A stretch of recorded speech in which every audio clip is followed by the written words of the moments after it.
So what we have here is a simulated exercise involving lots of different people from different disciplines. So we've got the policing students here, we've got medics, paramedics, and we are trying to collaborate with different areas of the university so students get as much experience as they can. I've got a possible real world situation, and this does feel real. So people will be focused and concentrating as if they were in a situation in real world.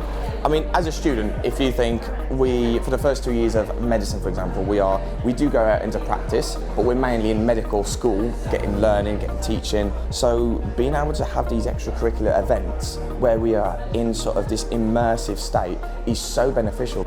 It's been really awesome learning the experiences. There's different patients, there's different opportunities to learn. I've learned things that from my third year that I'm going to probably need to learn in the next few years. And I really think it's a really good opportunity for, especially like for me as a first year, to learn to do trauma. And so far it's been really chaotic, but I mean, that's what you expect. To work alongside other disciplinaries, paramedics, police, like I said, we've got some physician associate lecturer here as well with us. It's really good for us because we all got to lean on each other, and it's very difficult in medical school and in university for us to find that time. So our idea is, let's try and bring us all together, let's do as much as we can, and we can all get what it's like to be out there in practice. And again, it's an immersive event, and that's our whole point, is to get as much immersion as we can.